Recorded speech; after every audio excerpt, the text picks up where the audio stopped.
नमस्कार, हिमाचल बुलेटिन में आपका स्वागत है। पेश हैं आज के समाचार। हिमाचल प्रदेश विधानसभा के बजट सत्र के 5वें दिन आज मुख्यमंत्री श्री जयराम ठाकुर ने राज्यपाल महोदय के अभिभाषण पर सदन में हुई चर्चा का जवाब देते हुए कहा।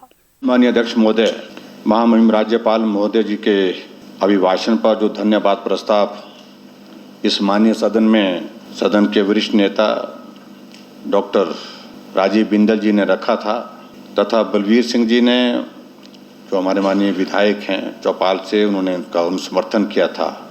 अध्यक्ष महोदय, मुझे इस बात की भी प्रसन्नता है कि कुल 41 सदस्यों ने इस चर्चा में भाग लिया और जिसमें से 20 सत्ता पक्ष के, 19 माननीय सदस्य प्रतिपक्ष के, एक CPIM के और एक इंडिपेंडेंट निर्दलीय जो चुनकर के आए हैं, उन्होंने अपनी बात इस माननीय सदन में कही।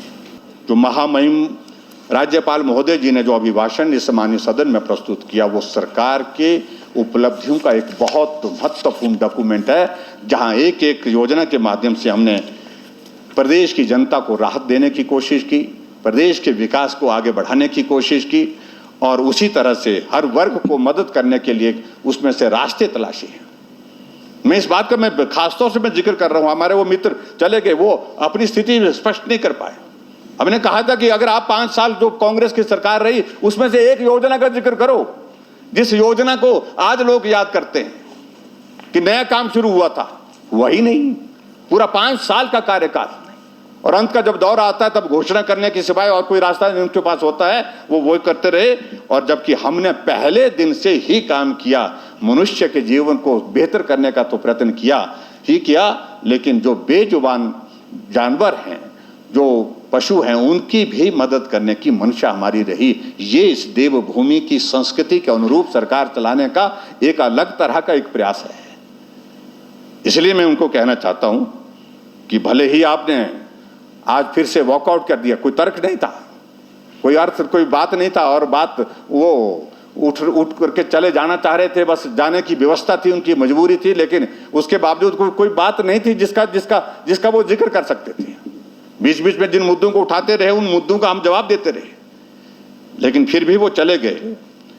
और अपोजिशन है, विपक्ष है, उन्हें विरोध करना है, उनसे हम किसी तरह के सहयोग के लिए हम बात करते हैं, तो उस तरह की उम्मीद हमको भी रखनी ज्यादा उचित नहीं है। मैं इस बात से सहमत हूं, लेकिन सबसे खतरनाक गैर जिम्मेदाराना जो व्यवहार कर रहे हैं अध्यक्ष महोदय, वो जो कर्मचारियों के अलग अलग वर्गों को भड़काने का प्रयत्न कर रहे हो, वो कभी भी किसी भी तरह से प्रदेश के हित में नहीं है। कर्मचारी अपनी मांग पूरी करें। यह हमारी सरकार है जिस सरकार में हर वर्ग को, कर्मचारी के हर वर्ग को जब भी उनका ड्यूज तय थे कि ये मिलना चाहिए, जो हिस्सा मिलना चाहिए, हमने दिया है, हमने मदद की है, हमने प्रयास किया है। और इसके लिए कर्मचारी वर्ग इस बात से सहमत भी है कि वर्तमान सरकार ने इस कोविड की सिचुएशन में भी कर्मचारियों की तनख्वाह एक दिन रुकने नहीं दी, एक दिन पेंशन रुकने नहीं दी। अध्यक्ष महोदय, मैं महामहिम राज्यपाल महोदय जी का जो अभिभाषण यहाँ इस माननीय सदन में जो दिया, उनका मैं आभार व्यक्त करता हूँ इस सदन की ओर से। यूक्रेन में फंसे प्रदेशवासियों को सुरक्षित वापस लाने के प्रयासों बारे आज मुख्यमंत्री श्री जयराम ठाकुर ने विधानसभा परिसर में पत्रकारों से अनौपचारिक बातचीत करते हुए कहा। हम 108 बच्चों को लेकर के अभी तक उनको लाने में सफल हुए हैं, वो अपने घर में चले गए हैं। परसों मेरी वीडियो कॉन्फ्रेंस के माध्यम से जो बच्चे वहाँ यूक्रेन में हैं, काफ़ी बच्चे उसमें जुड़े थे, कनेक्ट हुए थे, जिनसे जो नेटवर्क में थे वो उनसे इंटरेक्शन करने का मौका भी मिला, बात करने का। पेरेंट्स जो यहाँ पर हैं उनसे भी बात करने का अवसर मिला है उसमें, और हम सब लोग बहुत चिंतित हैं। भारत सरकार बहुत ज़ोरदार प्रयत्न कर रही है कि हर बच्चा वहाँ सुरक्षित रहे और वहाँ से जब आए तो वो सुरक्षित होकर के हिमाचल पहुँचे, इस बात के लिए प्रयत्न कर रहे हैं। और मैं उम्मीद करता हूँ कि सभी बच्चे सुरक्षित होकर के बहुत जल्दी वापस पहुँचेंगे। हालात वहाँ के चिंताजनक हैं, निश्चित रूप से इसमें दो राय नहीं है, लेकिन एक अच्छी चीज़ जो हमको इसमें जो मिली जानकारी के, जो कैपिटल है कीव जो वहाँ की, वहाँ पर हिमाचल का कोई भी बच्चा वहाँ पर नहीं है। दूसरी जगह जो बच्चे हैं उनको अलग अलग तरीके से उनको कम्युनिकेट करके हम जानकारी दे रहे हैं कि आपको बेहतर तरीके से किस प्रकार से वहाँ से निकलना है। और हमारी केंद्र सरकार ने जो 4 मंत्री विशेष तौर से लगाए इस कोऑर्डिनेशन के लिए, वो सारी चीज़ में कोऑर्डिनेशन करके जो बेहतर परिणाम मुझे लगता है कि आएंगे उसमें। मुख्यमंत्री श्री जयराम ठाकुर ने आज मंडी के ऐतिहासिक पड्डल मैदान से विश्व विख्यात अंतर्राष्ट्रीय शिवरात्रि मेले का विधिवत शुभारंभ किया। मुख्यमंत्री ने मुख्य देवता राज माधोराय के प्रसिद्ध मंदिर में शीश नवाया तथा पारंपरिक शोभा यात्रा जलेब में भाग लिया, जो श्री राज माधोराय मंदिर से आरंभ होकर पड्डल मैदान पर समाप्त हुई। पारंपरिक वेशभूषा में सुसज्जित लोगों ने शोभा यात्रा में स्थानीय देवी देवताओं की पालकियों को उठाकर पड्डल मैदान तक पहुंचाया। जलेब में जिला के लगभग 216 देवी देवताओं ने भाग लिया। मुख्यमंत्री ने पगड़ी समारोह में भी भाग लिया तथा श्री माधोराय मंदिर में पूजा अर्चना की।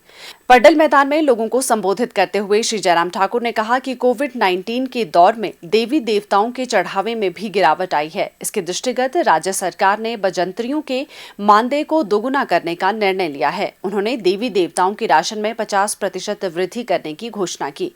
मुख्यमंत्री ने देवी देवताओं के नजराने में भी 33% वृद्धि करने की घोषणा की। उन्होंने कहा कि पिछले वर्ष नजराने और मानदेय के लिए 50 लाख रुपए प्रदान किए गए थे, जबकि इस वर्ष इस पर 75 लाख रुपए व्यय किए जाएंगे, जो प्रदेश सरकार की देव संस्कृति में अटूट श्रद्धा और विश्वास को प्रदर्शित करता है। श्री जयराम ठाकुर ने कहा कि मेले व त्योहार हमारी समृद्ध संस्कृति के परिचायक है। उन्होंने कहा कि राज्य सरकार ने लगभग 2 माह पूर्व अपने 4 वर्ष का कार्यकाल पूर्ण किया है। ऐतिहासिक पड्डल मैदान में हुए 4 साल के समारोह को प्रधानमंत्री ने अपनी गरिमामयी उपस्थिति से सुशोभित किया तथा 11,500 करोड़ रुपए की विभिन्न विकासात्मक परियोजनाओं के शिलान्यास व उद्घाटन किए। मुख्यमंत्री ने कहा, सबसे पहले मैं मंडी के शिवरात्रि के इस अवसर पर आप सबको बहुत बहुत बधाई और शुभकामनाएं देता हूँ। मंडी का हमारा ये शिवरात्रि का त्योहार हम बहुत उत्साह के साथ मनाते हैं और इसीलिए इस मेले को अंतर्राष्ट्रीय स्तर का दर्जा दिया गया। सेवा और समर्पण के साथ हमारी सरकार को हमने संचालित किया। इस देवभूमि हिमाचल प्रदेश की संस्कृति के मुताबिक हमने हिमाचल प्रदेश में काम करने की अपनी कोशिश की। और मंडी में अगर हम विकास कार्य की अगर बात करें, मुझे इस बात की भी प्रसन्नता है कि हिमाचल प्रदेश अस्तित्व में आने के पश्चात हमारी स्टेट यूनिवर्सिटी हिमाचल प्रदेश में सिर्फ शिमला में, अभी यूनिवर्सिटी के बाद शिमला यूनिवर्सिटी के बाद अगर दूसरे किसी कैंपस में सबसे ज्यादा स्टूडेंट की स्ट्रेंथ है तो वो मंडी हमने विचार हिमाचल प्रदेश में नौजवानों के लिए क्योंकि शिमला बहुत महंगा है, कंजेशन भी बहुत ज्यादा। शिमला की यूनिवर्सिटी हमने का यथावत रहेगी, लेकिन उसके साथ साथ में हमने तय किया कि एक state university Himachal Pradesh north पूरी जाए और वो हिंदी और मार्च का अप्रैल के महीने से यहाँ पर वो काम करना शुरू करता है। हम हमारा मंडी का बच्चा खर्च उनकी ताकत को यूनिवर्सिटी में पढ़ने की जा सकता है और शाम को खत्म। मंडी विधानसभा क्षेत्र में विकास की अगर बात कहते हैं, मंडी में क्योंकि शिवरात्रि हम यहाँ मनाते हैं, तो शिवरात्रि मनाने के साथ साथ हमारी एक मन की इच्छा थी कि छोटी काशी मंडी के नाते ये मंडी जानी जाती है, पहचानी जाती है और यहाँ इसके लिए हमको कुछ करना चाहिए और उस दृष्टि से जो बहुत सारे मंदिर है उनको भी जोड़ेंगे और मंडी में हमने शिव धाम की जो है लगभग 250 करोड़ की लागत से वो शिव धाम बनने की प्रक्रिया को शुरू किया है। फर्स्ट फेज का काम शुरू हुआ है, अब आने वाले समय में बहुत जल्दी दूसरे फेज का काम हमारा शुरू होने वाला है। इसके उपरांत मुख्यमंत्री ने पड्डल मेला मैदान में विभिन्न विभागों, बोर्डों, निगमों द्वारा लगाई गई प्रदर्शनी का शुभारंभ किया और इसमें गहन रुचि प्रदर्शित की। हिमाचल बुलेटिन देखने के लिए सब्सक्राइब करें YouTube channel IPR Himachal, follow करें ट्विटर @DPRHP, लाइक करें Facebook page information and public relations department Himachal Pradesh, visit करें वेबसाइट www.himachalpr.gov.in। इस अंक में इतना ही। कल फिर होगी मुलाकात। दीजिए इजाजत। नमस्कार।